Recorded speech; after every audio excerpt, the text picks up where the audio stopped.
Hello, magandang araw sa inyo mga estudyante at mga manonood. Ang topic natin ngayon ay ang discriminant. Okay po? Ang discriminant ay galing dito. Okay po? So, from the quadratic formula, we have x is equal to negative b plus minus square root of b squared minus 4ac all over 2a. Okay po? So, ang discriminant po natin is this. Okay po? Originally galing po siya sa ating quadratic formula. Ayan po. Okay po, yun nasa loob ng square root. So, para saan po ba yan? Okay po.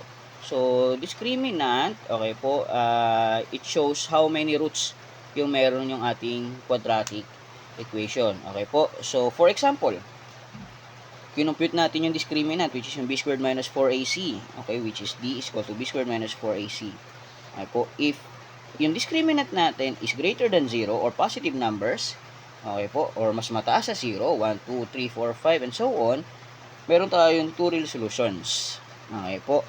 If ang nakompute naman nating discriminant or b squared minus 4ac ay nag-equal sa 0, meron man tayong one real solution. And kapag ang nakuha natin discriminant is less than 0 or negative numbers, there's no solution, and ang makukuha natin dun ay commonly two imaginary solution. Okay po, yun yung yung may letter I na makikita. Okay po. So now let us start. Okay po, topic na natin nung nakaraan yan, pwede nyo po makita sa iba pa nating video. Okay po, so try natin magsimula, answer this. Okay po, so find the discriminant of x squared plus 4x plus 3 equals 0. Okay, so alamin natin ano yung makuha ng discriminant at kung ilang roots ba yung meron ang discriminant na ito. Okay po? Or ang equation na ito. So, first step natin, okay po, is alamin muna natin ng ABC. Ano ang A natin dito? So, obviously, that is 1. Okay, how about our B? We have 4. Okay, and our C is 3. So, alam nyo naman napakadali niyan. Okay po, then after that is substitute all the value na meron tayo. B squared minus 4AC equals D. D po ito, pero pwede rin baliktad na D is equal to B squared minus 4AC. Walang problema doon. So, substitute natin. So, B, palitan natin ng 4. Okay. Minus 4. A, ano yung A natin? That is 1. C, ayun. Ano yung C natin? Ayun. We have 3. Okay. Then, third step natin is to solve. So, what is 4 squared? We have 16. Minus 4 times 1, 4 times 3, and that is 12. Okay, then we have the discriminant, or ang ating discriminant is equal to 16 minus 12 is 4. So, as you can see, ang nakuha natin discriminant is greater than 0. That is positive numbers. So, ilang roots meron tayo? So, we have 2 real solutions. Okay po, so yun yung pagkuha lang natin ng discriminant. Okay, next, second example. Okay po, so we have x squared plus 10x plus 25 equals 0. Okay po, so first step natin, ganun pa rin. Kuha natin ng A. Ano ba yung A natin? We have 1. Well, B, we have 10. Ayan po, no? 10. 1 dito. Then we have C is 25. Second step is to substitute.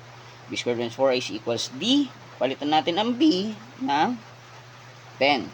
Okay, 4. Ang A naman natin, palitan natin ng 1. While our C, palitan natin ng 25. Okay, so solving tayo. Third step, solving 10 squared, that is 100, minus 4 times 1, that is 4. 4 times 25 is 100. So, what is 100 minus 100? So, we have 0. So, as you can see, we have D is equal to 0, and meron tayong one real solution. Okay, so we have one real solution. Okay, next, for our third example. Okay, so umug ko lang ng unti. Ayan. So for our third example, we have 3x squared plus 7x plus 5 equals 0.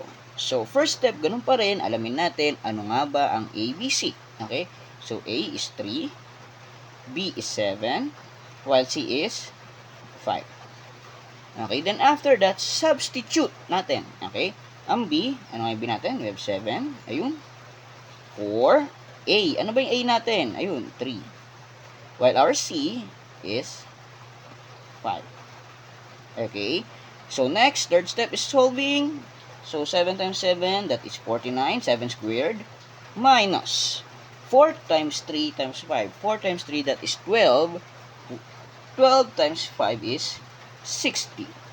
Tama ba? 60? Alright, that is 60. Okay. So, now, what is 49 minus 60? And that is negative. Very good. 11. So, as you can see, ang discriminant natin is less than 0. Okay? So, there's no solution and we have two imaginary solution. Okay? So, we have one or no solution. Okay? So, try this one. Thank you. Bye.